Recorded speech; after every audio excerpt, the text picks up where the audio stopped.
Estamos en línea con Pablo Melicchio, es psicólogo, porque queremos pensar un poquito cómo nos afecta todo lo que pasa. Fin de año, cambio de gobierno, Navidad, periodos que se cierran, que se abren, ¿qué hacemos? ¿Hay más ansiedad, hay más depresión? ¿Cómo se vive este momento? Pablo, un placer saludarte acá en Nora Brioso, con Jani, también te saludamos. Hola. ¿Cómo estás? ¿Cómo están? Bien, Buen todo día. muy bien. Buen sábado. Todo eso que planteaba. Todo junto, ¿cómo se hace con todo junto? Ayer decíamos, bueno, tenemos como un ataque de ansiedad por momentos, hay gente que medio que se deprime, hay gente que se abarrota de cosas, pero son momentos como movilizantes, ¿no? ¿Cómo hacemos? Sí, en el plano de la salud mental siempre diciembre suele ser un tiempo reflexivo porque es muy común que hagamos el balance del año, que recordemos cuando éramos niños, la gente que ya no está, los familiares que se han muerto. Bueno, es un tiempo de muchísimo balance, por sobre todo también los proyectos que uno se propuso, si los consiguió o no. Entonces, como somos seres simbólicos, este diciembre suele ser históricamente muy movilizante. Y a esto sumale que es un momento muy sensible socialmente, ¿no? Porque cambio de gobierno, problemáticas económicas graves, bueno, un momento también todavía de la pospandemia, hay muchos efectos en la salud psicoemocional, así que hay muchísimas más consultas y no solamente en el consultorio la gente que yo recibo, sino que también cuando hablo con los medios, la presencia del psicólogo hoy está mucho más demandada porque nos fuimos dando cuenta de la importancia que tiene el cuidado de la salud mental y detectar a tiempo estos síntomas que vos señalabas, ¿no? Era decir, ansiedades, angustias y miedos, que son como los 3 síntomas más clásicos. Viste que hay momentos en que lo pasás mejor, una situación estresante las pasás mejor si estás más armado, pero es cierto que venimos como bastante golpeados, ¿no? Pandemia, es cierto, pasamos por esa situación de encierro, de no contacto, de golpe ahora estamos como de nuevo todos en la calle con necesidad de contactarnos, son como momentos únicos. Ahora, ¿por qué es necesario el reflexionar con un psicólogo, con un profesional cuando no encontrás salida? Bueno, yo creo que lo importante sería no llegar al punto de no encontrar salida. Ese ya sería como el último recurso. Me parece que es significativo, digamos, consultarle a un psicólogo cuando empezás a detectar esos primeros síntomas, así como cuando vas al médico clínico porque tenés un malestar, un pequeño dolor, así como la fiebre es un indicador de una posible infección, y uno no tiene que estar tapando con medicamentos.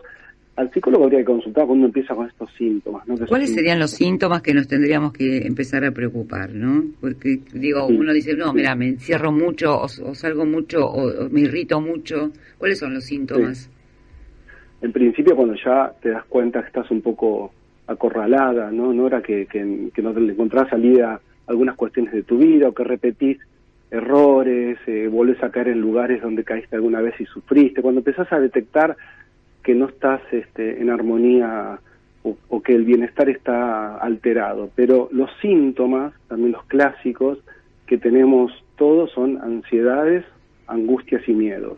Ahora, si la ansiedad crece en intensidad, se transforma en trastorno de ansiedad o ataque de pánico. Entonces esa ansiedad, si crece en intensidad, empieza a alterar realmente la salud mental. Y la angustia lo mismo, si estás con un poco de angustia es normal, y la angustia empieza a crecer, te puede llevar a un cuadro depresivo. Y el miedo, bueno, también lleva a que la persona se ponga panicosa, si va creciendo en intensidad ese miedo, y bueno, y le tenga miedo a todo, incluso a la vida misma, a emprender proyectos. Entonces, observar que esos síntomas habituales no empiecen a crecer, y si crecen en intensidad, bueno, en principio la sugerencia es ponerle palabras, ¿no? Porque la gente lo que suele hacer es, como todavía la salud mental es un poco tabú, dice esto va a pasar, no lo comento, no quiere mostrar su vulnerabilidad. Claro. Pero por eso lo primero es poner palabras, y después, si poniendo palabras, hablando con algún amigo o amiga, un familiar, alguien que te contenga, que sepa escuchar, eso sigue estando dentro tuyo, ese es el momento para empezar una Porque parecería que dentro de la cabeza todo es más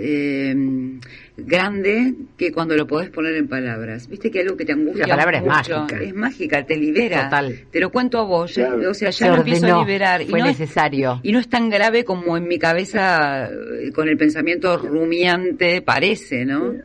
Sí, es verdad.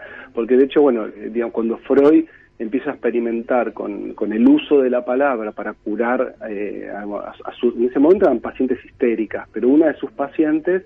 era un machirulo, Freud, vamos a llegar a la conclusión. Sí, pero era tiempo de, digamos, de la era victoriana, sí, 1890, 1900, pero no, digamos, sigue siendo un gran maestro, digamos, a partir de él cambia, ¿no? La mirada que tiene sobre la salud mental. Y de hecho, sí, esta paciente llamó a la terapia la cura por la palabra, ¿no? Entonces, esto que decían ustedes, empezar a pensar que la palabra en sí misma puede ser muy sanadora, y eso que está dentro tuyo, que estás rumiando, que crees que digamos, te está ahogando, te está molestando, cuando le pones palabra un poco, empieza un poco la quietud, un poco la tranquilidad.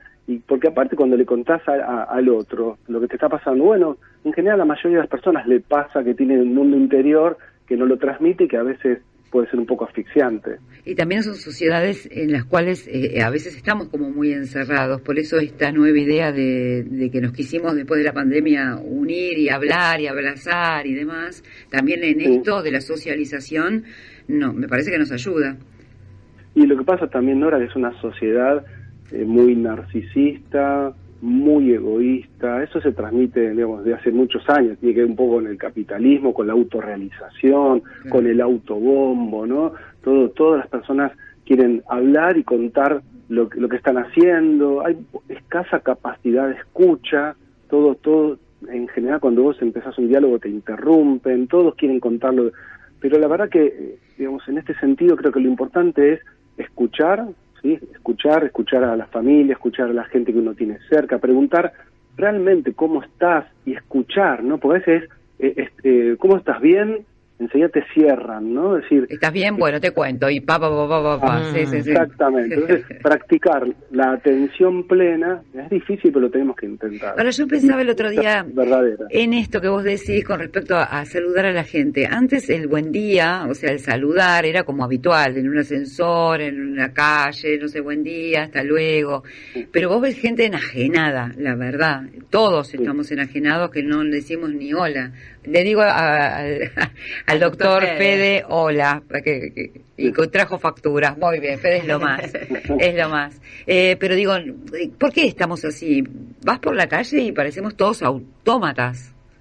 Y bueno, y eso es el agravante de los teléfonos y las redes sociales. Sí. Hay mucho aislamiento, hay mucha burbuja, hay mucho quedarse dentro de uno, en la casa. Bueno, la pandemia potenció eso, pero ya era una tendencia. De hecho, ya veníamos hablando antes de la pandemia un poco del complejo de la cabaña, aquellas personas que van haciendo de su propia casa como un búnker, ¿no? Con su televisor, con el delivery. Todas las personas que tienen un poco de recursos tienen la tendencia a aislarse, pero en definitiva creo que hay que empezar a pensar que ese aislamiento es el que genera una sociedad, digamos, la gente está muy sola en la multitud, y después esa soledad se transforma en aislamiento, y ese aislamiento se transforma en problemáticas psicoemocionales graves, ¿no? Porque después no saben cómo vincularse, y hay, bueno, mucha depresión, muchos psicofármacos, mucho consumo, y bueno, y un montón de patologías asociadas a ese aislamiento. Bueno, acá hay mucha gente que está escuchando y que agradece tu presencia. Rodo, un besito para Rodo, dice, chicos, es verdad, ya no hay educación y las redes superaron a todos. A mí no, dice, pero y es cierto, porque el hecho de las redes es como una solución, por ejemplo, para muchos padres, para que los chicos no molesten, pero eso hace que esos niños, incluso hasta tengan problemas para hablar a edad temprana o para socializar. Claro, pero por eso siempre yo sugiero, cuando doy alguna charla en los colegios o tengo esta posibilidad de hablar por los medios, es algunas indicaciones. Por ejemplo, el tema de los celulares, en la mesa, por lo menos las 4 comidas principales, cuando la familia tiene la posibilidad de encontrarse, porque hay familias que no se encuentran ni en las comidas principales, pero si tenés la opción mínimamente almuerzo y cena, mejor si es desayuno y merienda también, que sean puntos de encuentro sin teléfono, salvo que suene el teléfono porque la mamá o el papá o algún adulto tiene algo importante, pero la verdad que notificaciones, WhatsApp, eso no es señal de nada Sí, importante. pero viste que la mesa Nada no más existe importante, tampoco tanto hoy, porque la mesa es siempre con algo, las mesas con la tele, con los teléfonos, pero o sea, no es la mesa de sentar, cada uno a veces se va al cuarto, uno ve una película, el otro ve otra cosa. claro, pero ahí está empieza el problema, ¿no? Sí. Por eso antes peleábamos contra la televisión, pero la televisión en definitiva era la familia o la pareja mirando el mismo programa, entonces podían discutir acerca de eso, ¿no? Ahora cada uno se mete en su tablet, en su televisor o en su teléfono. Creo que por lo menos en las 4 comidas principales, no teléfono y no televisión. Los 40 minutos, la hora como máximo que dure ese encuentro, donde vos podés mirar a los ojos, preguntar realmente cómo está el otro, contar cómo te fue en tu trabajo, en tu colegio, en tu facultad, hablar, dialogar y escuchar, que es lo que se está perdiendo y lo que se está dañando la salud mental. Exactamente. Bueno, Pablo, para la gente que se quiera comunicar con vos, ¿cómo puede hacer? Contanos. Bueno, yo en las redes es muy fácil, hoy yo tengo ahí, en general no las utilizo más que subiendo algún material, porque me importa que así esta charla que tenemos nosotros ahora, suelo recortarla y subir alguna partecita porque sé que hay gente que a lo mejor no la pudo escuchar. O saludo para todas las redes. Claro. Saludemos a todas las redes también, a la gente de Radio del Plata. En este momento, me acuerdo que yo leía un autor que decía en sus conferencias, ponía, bueno, para toda la gente que está en el auditorio y para toda la gente que no sabemos, también los saludo, ¿no? Que nos va a ver a futuro. Y hoy es cierto esto porque tenés el video, tenés la reproducción de Twitter, del Instagram, del TikTok, todo. Sí, porque me parece re importante que esa gente que ahora no nos está escuchando, lo pueda hacer después, así que yo en @PabloMeliquio, en mis redes, en Instagram, en mi canal de YouTube, suelo subir algún material me importa interactuar con la gente siempre. Perfecto. Bueno, consejo entonces, llega fin de año, estamos angustiados, hablemos. Puesto número 1, hablar. Hablar, sí, sacar ese mundo interior, hablar, sí, buscar a alguien que tenga un poquito de capacidad de escucha, que no te interrumpa, también darle lugar al otro, vos preguntar, ¿no? Hola Nora, ¿cómo estás? ¿Cómo te fue en la radio? ¿No? Empezar a abrir el diálogo y escuchar verdaderamente. O sea, sería esas dos, hablar y escuchar, claro. Hablar y escuchar. Interesarme realmente por lo que al otro le pasa. O sea, claro. Sí, el arte de la escucha y el arte de la palabra, con atención plena, ¿no? Es decir, no tengo que estar pensando en otra cosa. Es mentira el multitasking, esto que se puede estar en 10 lugares a la vez. Solamente la atención plena es la que hace que yo entre en vos y escuche realmente lo que te está pasando. Claro, le hicieron demasiada buena prensa al multitasking como una cosa efectiva, pero es cierto que no podés estar con 20 cosas porque no estás en ninguna finalmente, es verdad. Exactamente, eso. No, solo sirve, es como si querés meditar y a la vez contestar WhatsApp, ¿no? Te podés poner una meditación a través del teléfono, pero desactivar las notificaciones.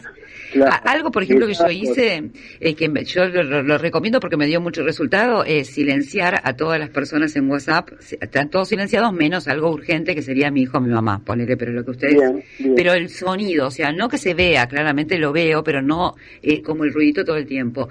Y también todas las notificaciones que sean de Instagram, Twitter, o sea, que no esté todo el tiempo sonando un teléfono, porque eso me resultaba muy angustiante. Al revés, en esta cosa de decir, no lo puedo hacer, no llego. No. En cambio, sí sé que lo urgente me va a llegar, eso no me angustia, y todo lo demás lo voy a manejar yo en el momento que lo quiera ver. Exactamente. Te lo tiro porque para la gente que tengas angustiada, esa te puede también servir para darle de consejito. Sí, la distracción lo que hace es sacarte de tu mundo interior, de tu presente, de la conexión real y verdadera con los demás. Dicen que hasta entre 400 y 500 veces por día, la media, ¿no? Agarra el teléfono, ¿no? Y mira, 400 o 500 veces por día. Es una locura. ¡Qué locura! No es un montón. Bueno, y cuando miras en promedio la cantidad de horas que estás en el teléfono, he llegado a estar 3. O sea, decir 3 horas en un día, que tiene 24.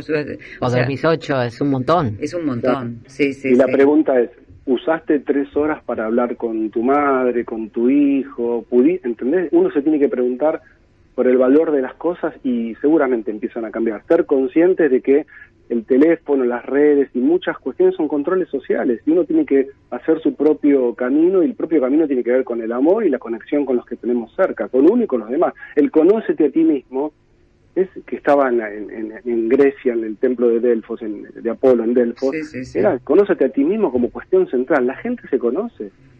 No. ¿Entendés? Está espectadora de lo que le pasa al otro. Hay que salir un poco de las pantallas y volver un poco al centro de uno, que es lo que te va a hacer que tu vida valga la pena. Bueno, consigna para las fiestas. Vamos a hacernos esta proposición que va a ser cuando estemos en la cena de Navidad, sea con un mega pan dulce o con un brindis de sidra entre Mini. 70, sin celulares. Ahí está. Sin celular en lo posible. En lo posible. Totalmente. Gracias, Pablo. Un placer hablar con vos. Nora, un placer. Muy bien. Que tengas linda Navidad también. Gracias. Lo mismo para ustedes. Hasta Hablamos luego. en cualquier momento. En cualquier momento.